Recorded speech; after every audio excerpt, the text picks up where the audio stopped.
Se encuentran Shimon y Mosé. Oye, agüera que ferneo, ¿no te iba a ir de viaje? ¿De viaje? Viajaron midiguales y viajé yo. ¿Por qué lavas? ¿Qué es lo que hay? ¿Qué te pasó? No, no haya mal, es que con mi madre no gemeo. ¿Qué te hizo? La dishi, mamá, después de Purim me voy a ir de viaje. ¿A dónde te va a ir mi rey? A la Pesaj. Bueno, guamiré después de Pesaj. Y el Gomer, no contará del Gomer. Y la Ilulá, no tenemos gana de ir a Guazán. Tienes razón, mamá. Como me feo de quitar la gana, después de Guazán me voy. O sea, ay no. ¿Serás capaz de dejarme sola el Sabbo? Matan Torah mi alma, la ley santa. O está bien, salida a Sabbo, iré.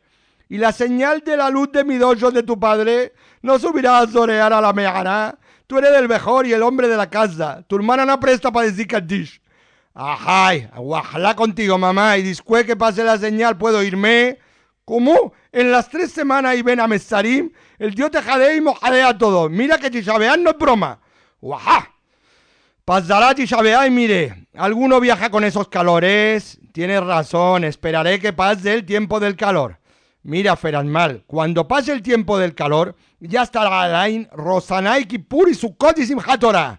Alguno se va a su casa en los Yamim Noraim, o a cuando pase, mire, y Hanukkah, en Hanukkah se viaja. ¿Ande van a encender la Hanukkah? ¿Y quién se la encenderá a tu madre? Además, hace mucho frío. ¿Alguno viaja con este frío? Bueno, mamá, te haré tu gusto, pero después de Purín como que me llamo Mosé que me voy de viaje. Volve, audea y repite. Total, que un judío nunca puede hacer planes. Siempre hay alguna Pascua o alguna cosa por en medio. Colorín colorado, hemos terminado.